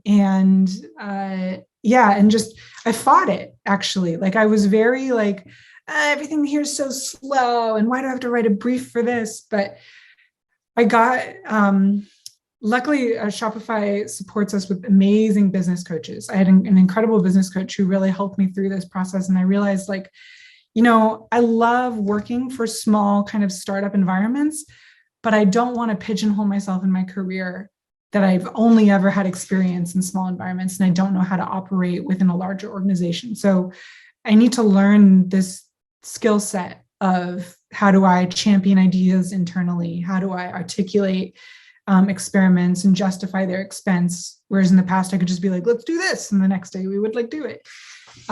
So that was a real learning year for me. And then I think I was able to apply those learnings this year in different projects that helped to grow Shopify's brand in Europe. So it was a really nice marriage of, okay, now I'm taking the familiarity with Europe that I've developed over the years as a market, and marrying that with my familiarity with Shopify and the brand that I've also developed over 5 years. So that was really a rewarding culmination, I think, professionally.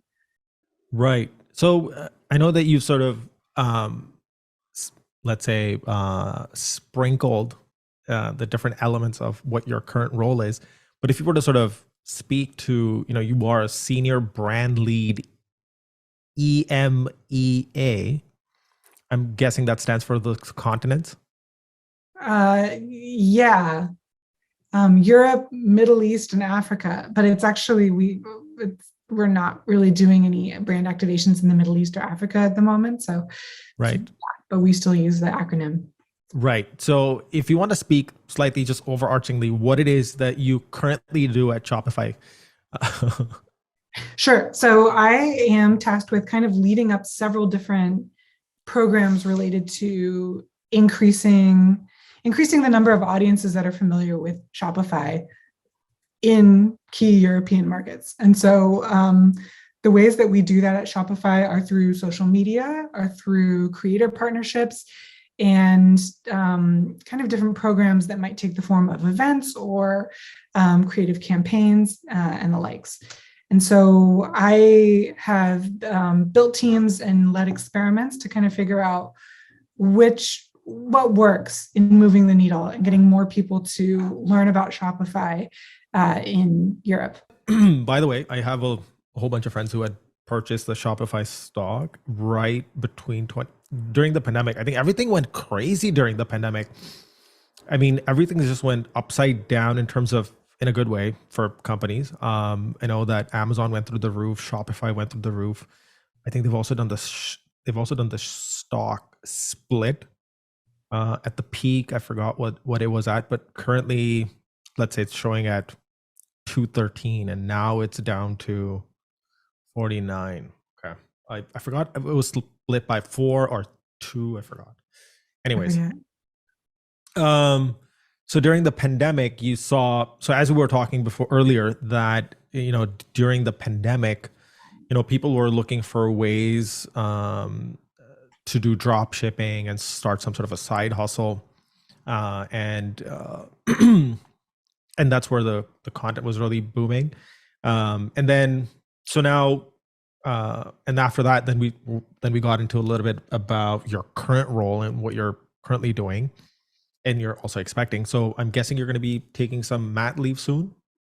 Yeah, I'm going to take mat leave for basically all of 2023. So um, it is like a really happy coincidence that I have myself settled in Germany, one of the best countries to become a mother, I think, when you're employed at least.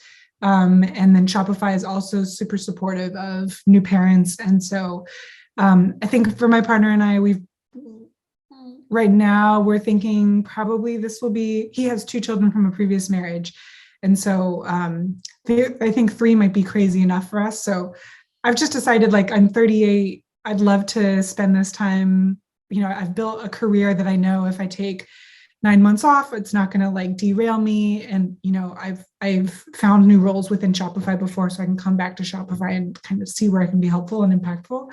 So I've decided, okay, I want to take this year and just experience motherhood and my baby and be able to be fully present with it. And then get back into things afterwards. Right. I feel really lucky. I mean, that is such a luxury on so many levels to be able to do that, financially, employment wise, just leave policy wise. So super grateful that I can have this experience.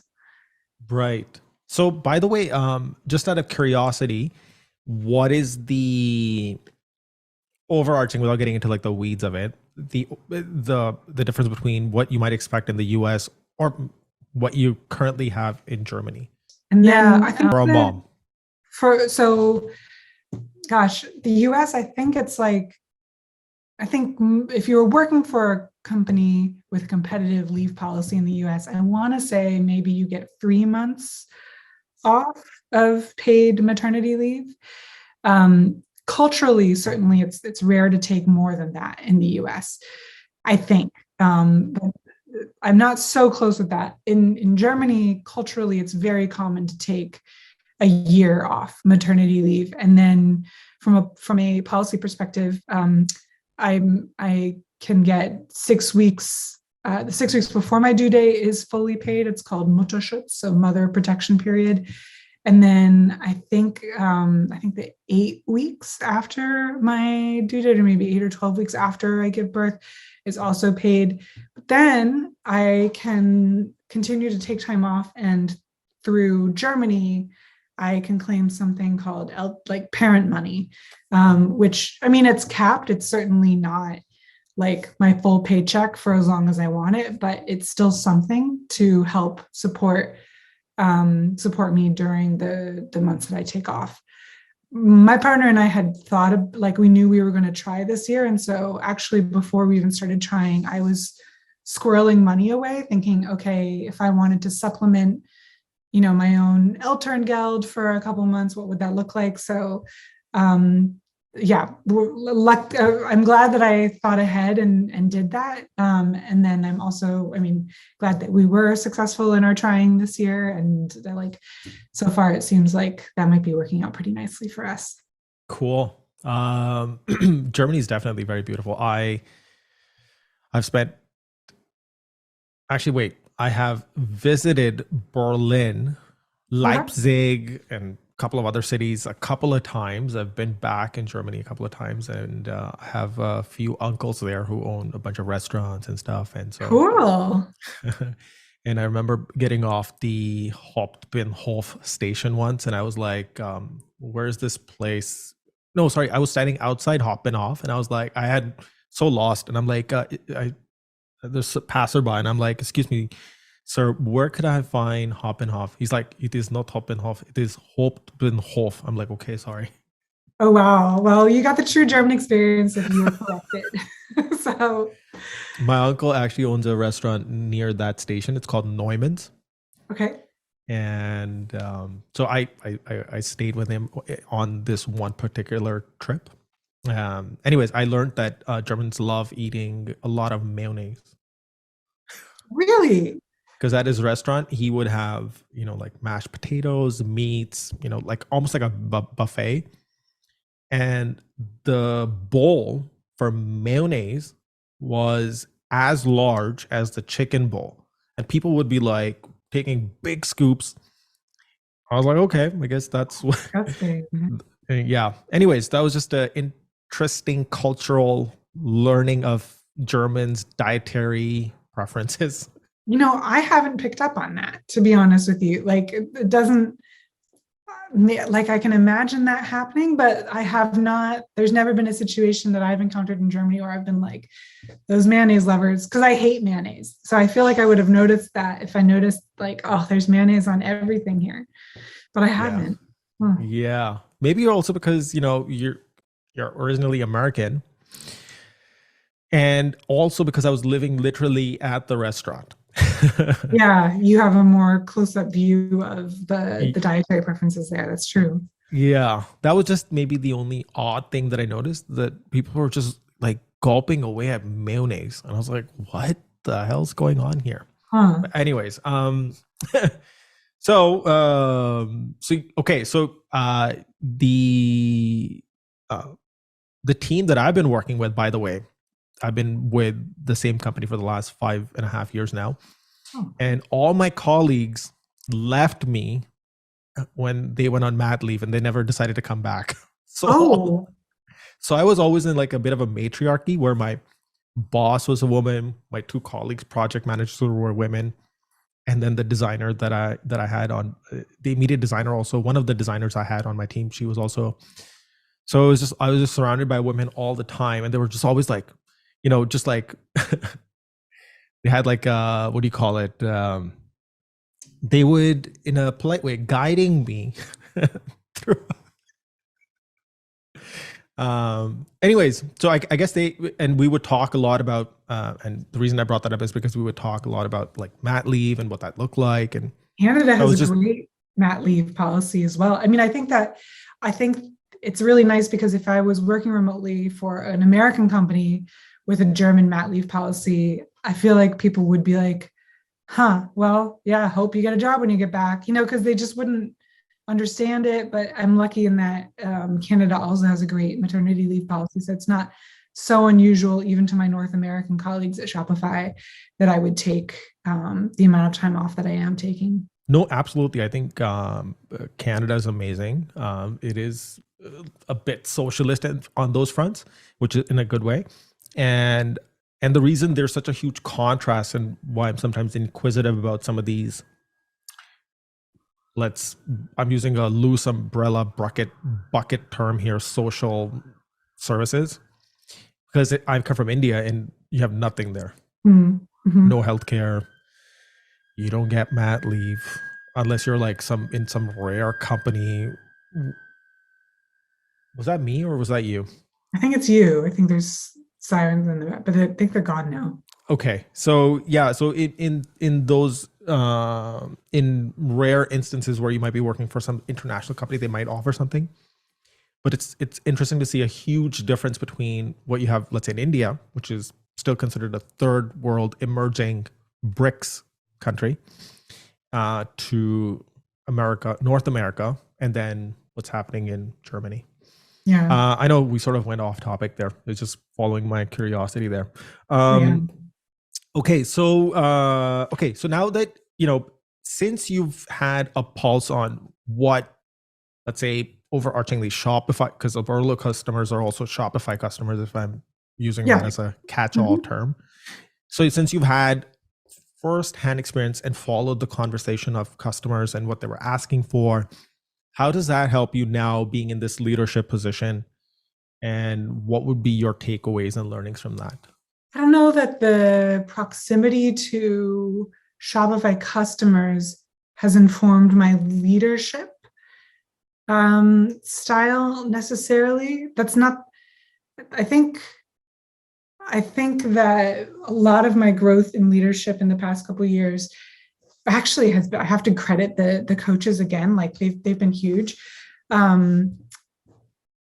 I was kind of imitating what I thought a leader should look like earlier in my career at Shopify. I had some business coaches call me out because we were at like a group event, and they said, it's funny, whenever we do these exercises, where we're kind of role playing a leadership scenario, you're very like dry and kind of serious and straightforward.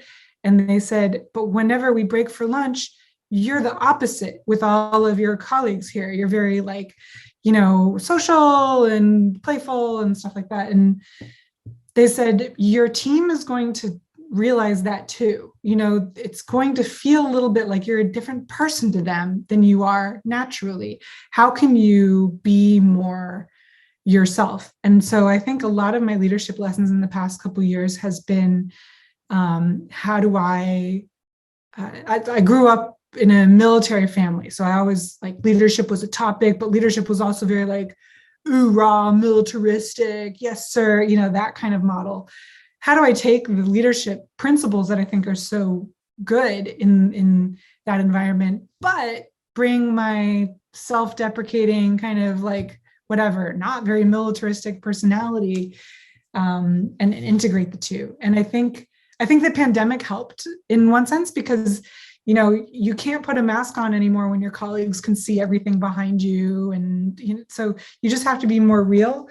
But yeah, it's taken practice, but I think I've gotten a little bit more used to leaning into the parts of me. I can be an oversharer. I love being vulnerable with people. And I've learned, those are actually really good tools in leadership that I can learn to use more and more effectively to connect with my team and inspire them. So that I think has been one of my biggest leadership lessons at Shopify over the past couple of years. So I'll just quickly summarize before. One aspect that you talked about is being sort of authentic and yourself, irrespective of the room or context you're in. Then, sort of communication being a piece where, how you show up in terms of being open, and having or oversharing, all those elements. So what other skills did maybe your business coaches or executive coaches, whatever you want to call them, help you sharpen or discover or help you build, nurture, etc.? So one skill is being true to my emotions. So I had, at one point I had a team member, and it was a really challenging relationship for both of us. This team member did something that really put me in a tough spot, really put the business in a tough spot. And it made me really, really frustrated. But every time I would talk to this team member, I would try to be the professional. I'd be like, I don't think we can do this, blah, blah, blah. And yet when I would talk to my business coach, I'd be like, oh my God, I'm so mad. This is such a pain in the ass to deal with this now.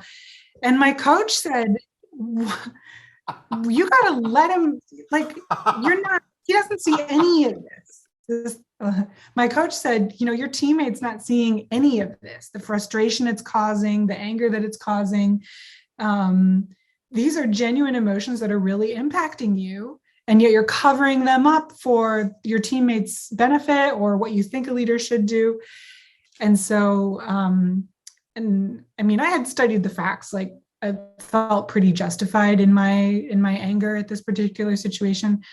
And so I scheduled a meeting. I made sure it was end of the day, Friday, in a meeting room where other people couldn't hear. Like, I certainly didn't want to like cause any embarrassment or anything, but I've expressed my emotions, and it was, I think a part of me would never think that is a professional conversation to have, but it right-sided our relationship for a couple of months. Like, the team member got the message in a way that I think they hadn't before, and they got the severity of the situation and the potential consequences. It came through loud and clear, and I don't ever want to do that again. I think I've also learned to not wait until I'm at a boiling point, but instead, if something is frustrating me, be honest about it early, so I'm not like, just a volcano of emotions. But it's important to let your team know when you're really disappointed or when you're angry, just like it's important to let them know when you're really impressed or excited about what they're doing. Like, I've just learned it's okay to invite emotions into the game, and it's important to share them at the right time and in the right settings with your team. So yeah. I also felt amazing because I had so much anger locked up. I mean, I would like that week before the conversation in the shower, I'd be like rehearsing everything I wish I could say to him. And that's my sign now. Like, I never should get to that point where I'm rehearsing things in the shower. If I'm that mad, I need to have the conversation with someone and not run away from the conflict. Right. That's hilarious. So before we go to, other things that you learned, I want to actually pick apart this a little bit more, or, learn a little bit more about this specific one. Skill is, as a leader, as you go up the ranks, especially as you go up the ranks, as you become part of management or you become part of the executive team, so on, whatever. One thing that you have to do on a pretty much day-to-day basis is you're always trying to persuade others or pitch something to someone, or helping them see what it is that they're doing, whether that's somebody junior to you. So and one of the let's say secondary or tertiary elements of going through all these conversations is you end up having to deal with conflicts and having to have difficult conversations sometimes. For example, when somebody's not met their goals, or they've not hit the right points in terms of metrics of whatever they needed to do, or when your boss is bombarding you with multiple requests and you're like, wait, hold on a second. So how do you, in terms of, especially with this last example that you gave, are there any lessons personally that you've gained or through the help of your business coaches around conflict resolution, having difficult conversations? If you want to expand on that a little bit, that would be great. Also, one more thing. Again, this just is sort of like a slight offshoot of that is, and I don't know how you feel about this, but is there a difference in how you see it being a woman, and if you're giving feedback to a male counterpart or a female counterpart? I don't know, I'm just thinking out loud. Yeah. No, I don't think I'm very I haven't noticed a difference in terms of conflict conversations with women versus men on I don't think I tend to reach for that lens in most of what I do. So to answer that question first, no. The question about how to build the skill of dealing with conflict, I think I've learned everyone is probably susceptible to a different form of a conflict challenge depending on who you are. So my conflict challenge is I hate conflict, and I will play a lot of games with myself to avoid it. I'll brush things people do under the rug. I'll just not touch the subject, whatever. And so, I don't actually get into a lot of conflicts. That's sometimes the problem. Instead, I'll go to the business coach and vent, and they'll be like, you should have had this difficult conversation with your colleague already, right? So So maybe my first piece of advice is get to know yourself and your own relationship with conflict. Does conflict make you feel alive? In which case maybe you're kind of trying to draw it out. Do you love to have a really good, rigorous debate and others view that as conflict, and therefore you find yourself always in these weird situations where other people think you're fighting and you don't? Are you like me, where it's like you hate conflict and therefore, little difficult conversations feel bigger than they need to be? So get to know your own relationship with conflict, and then just try to counterbalance it. Like, I think as a leader, I take the development of my team very personally. I really want to be there for them, give them opportunities to grow, teach them as much as I can. But I've learned that just like in other relationships, I can give too much. Even as a leader, I don't need to be this martyr. There was one team member that I managed once, and I was, trying to do a lot for them. And then I asked them if they could do a favor that was a little bit, extra to their role for me. And they were like, no. And I felt so like, oh, wait, I've been like bending over backwards to help you with stuff. And okay. I mean, it's not your job. I mean, I guess. And my business coach at the time was great. And she was like, when you give more than you get in any relationship, whether it's to your boss, to your employee, to your friend, to your partner, you're going to get resentful. And so you have to watch, you just have to kind of be aware, okay, what of my energy can I claw back?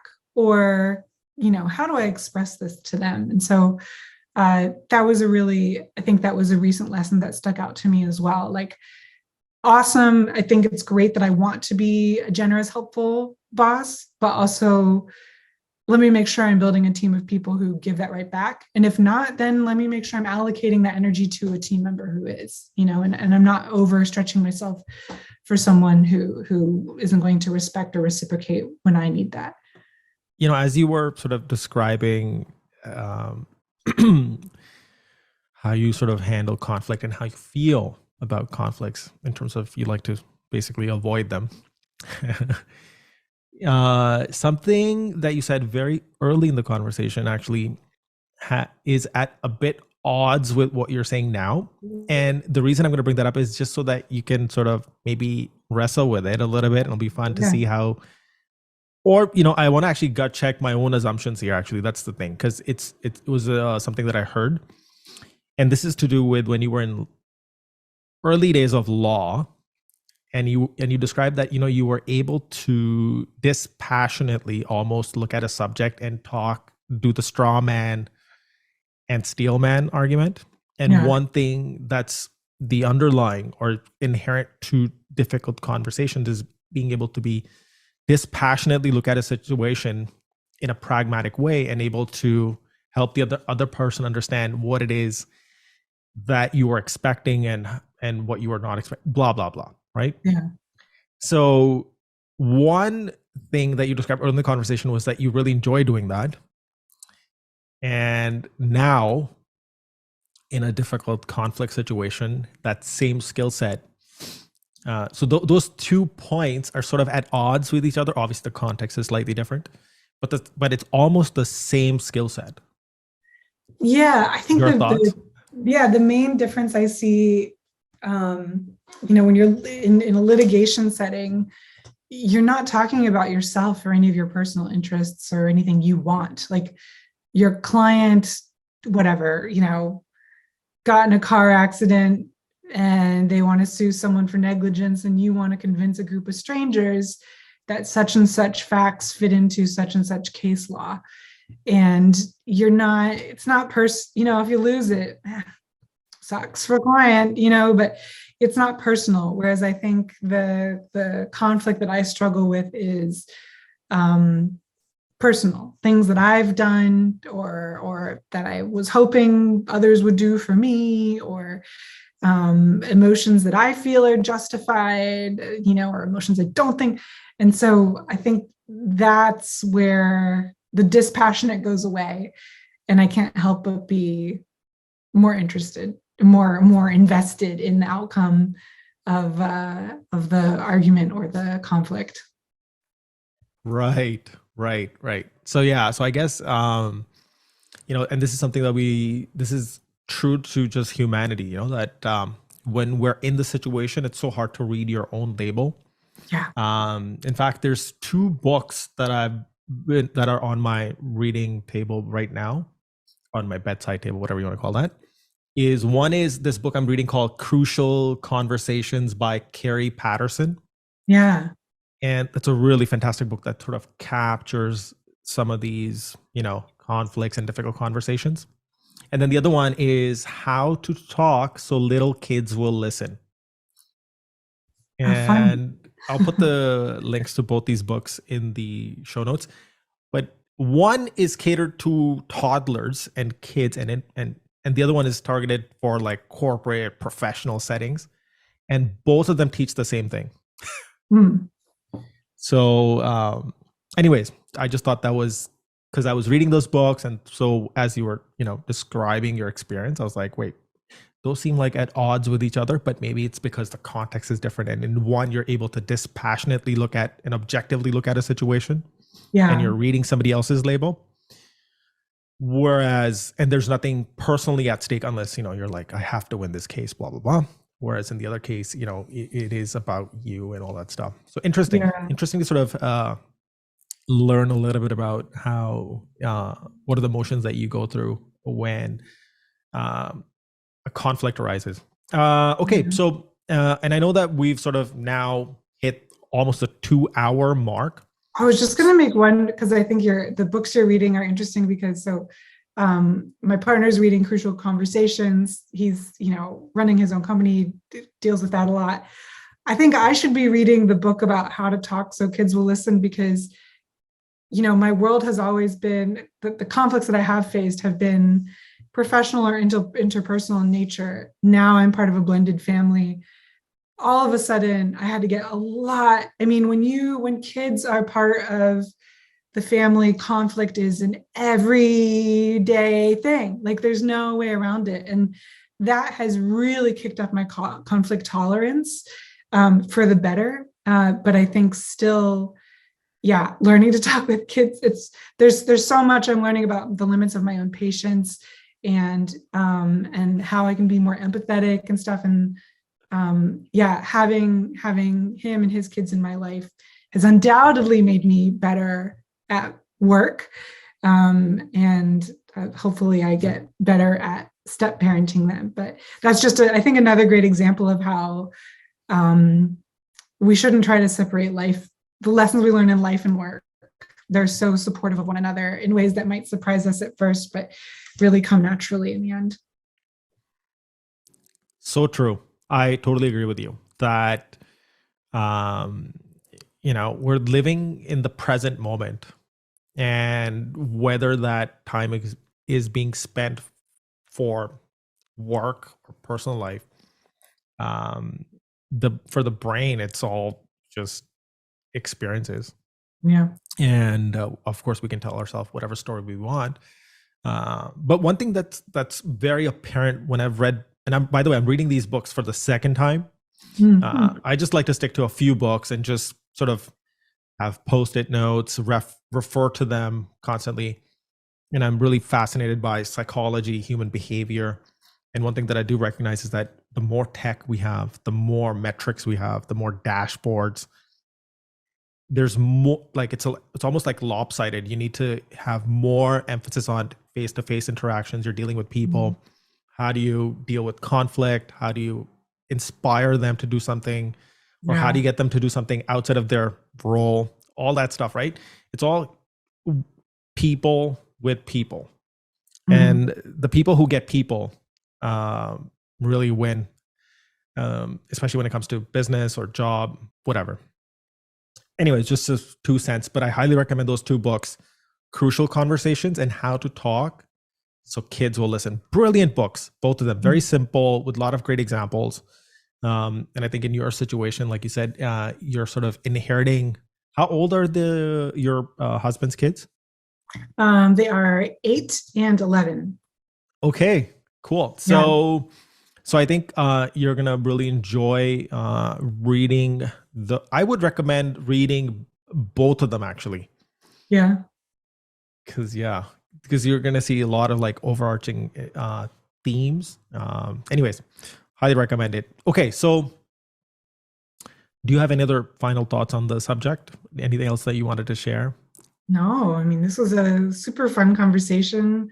I pity you for having to edit it into something, I don't know, linear or listenable, but I at least really enjoyed participating in it. And felt like I got a lot of like out of bouncing thoughts off of you and kind of working through, kind of looking at themes of my own past. So yeah, thank you so much for inviting me. This was such a fun way to spend my evening.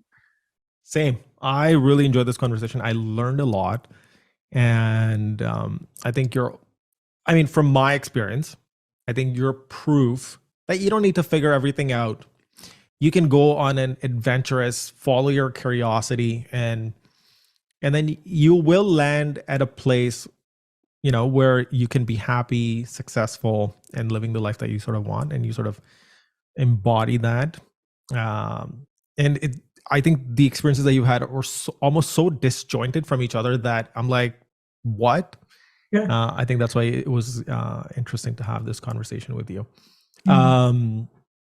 Okay, so I guess that captures everything. And for the audience listening, I'm going to have all the links in the show notes, the books, the links to some of Jessica's Oberlo viral videos. I'll have them in there so people can check those out. And I'll also summarize some of the key takeaways and learnings from this conversation. So before we end, there's this one activity that I do with all my guests. It'll take 30 seconds. That's one. And then two, as I quickly fetch my book, because I just left it over there by accident, is you can start thinking about what thought would you want to leave the audience with? Okay. So that'll give you some time to sort of think about what you want to say. And in the meantime, I'm going to go get that book. Right back. Okay. So these are the books. So one is, like I showed you, one was Crucial Conversations. Mm-hmm. This is the one that I would highly recommend reading with it. Alongside it is this one called How to Talk So Little Kids Will Listen. Why are you reading that book? I'm just very curious about human psychology, behavior, everything. And I'm also, I think, have baby fever. I probably want to get married and have kids. Aww, cute. So I just want to be a prepared and informed dad. Wow. Oh my gosh, leave that on the table when your date comes over. She'll be like, oh my gosh, he's so good ahead of the game. Yeah. I just think that and this is just my sort of philosophy and where I've reached in my life now, is like we spend so much time focusing on the external, focusing on tools and learning all these skills, but we never really take time to like self-reflect, introspect, and learn about the brain and how the brain works and how people work and how emotions work. What's the subcontext? What's the context? What are the biases? We don't spend time doing any of that. And I think, till now, everything that I've done till now has led me to this. And if I want to go forward in life, I have to develop a completely new set of skills and start looking at everything from a slightly new perspective. And also, I'm just very nosy. So, yeah. So I mean, that's cool. I wish I had read that book before, before my current adventure. So here's the activity. And this is the book called 3001 Questions All About Me. And you're going to give me a number between 0 and 3001. And I'm going to read out the question written on that. And you're going to try your best to answer that question. Okay. I'll go with 313. 313? Yeah. Okay, here we go. Let's see. 313. Oh, there it is. Okay, ready? Mm-hmm. What do I feel when I hear a recording of my own voice? Oh, that's apt. I know, so random, but so spot on. I I feel a connection with my maternal side, with my mom and my grandmother. We all like we have a similar, I don't know if there's like a grain or a warbliness. There's some quality that us three women have in common in our voices. And people have remarked to me on my voice, like there's just something, I don't know, different about it. And I'm fine with that. It doesn't bother me to hear my own voice, but you know what? We all are like it makes you uncomfortable to hear us sing. Not like, oh, you're a bad singer, shut up. Like I've gotten over this, and at karaoke, I've been like, okay. And then the whole room just starts kind of squirming of like, oh, we should have just let her sit this one out. So like, yeah, so that's what it's. I certainly don't like hearing my own singing voice, but hearing my own speaking voice, yeah, it just reminds me of my mom and my grandmother. That is a very sweet answer. I was not expecting that question or that answer. So this book is such a good conversation starter. Yeah, I was actually just thinking like I would love to buy my own copy of that to like, I don't know, just to, connect more with my partner and his kids. Like what a fun book. Awesome. Absolutely. I will also send you the links to all of this stuff right after this conversation. Okay, so we have had a great 2-hour long conversation. We've learned a lot, all the way from your early days, from house parties to now house nesting. I mean, yeah, I don't even know the correct word for homemaking. Yeah. Homemaking, from house parties to homemaking. That is so appropriate. And so what would you want to leave the audience with? What is your message to the world? Practice a random act of generosity this week. And I think I would say that because your random act of generosity, Paul, is what led us to be talking here in the first place. And it sounds like through our conversations that both of us have practiced giving our time, our efforts, our energy with nothing in return, and have seen that serendipitously lead to really cool things. So if you're listening, just, yeah, I dare you to, and hope it leads to something good for you. And if nothing else, you'll just feel good. That's awesome. This was super fun. And maybe in the near future, once, you're a mother of 3 and back to work and all that stuff, maybe we can come back and talk more about your lessons of raising a baby and the lessons from that book. Yeah. How to talk so little kids will listen. Definitely. Yeah. I'd love to do like a repeat of like, I don't know, newborn. I don't know. I have no idea. This talk about getting yourselves into like, I'm not sure what comes next. Like exactly. Entering the ultimate, like, I don't know, phase. So. No, yeah, this was definitely a lot of fun. Oh shit, I never got to ask you this one question, which was, with all the success that you got from YouTube and Oberlo, did you parlay that into any personal brand or anything on the side for yourself? No, I mean, I didn't want to be a drop shipping. The irony of all of this is that I wasn't, I myself was not a very successful drop shipper. I talked to a lot of successful drop shippers and I loved interviewing them.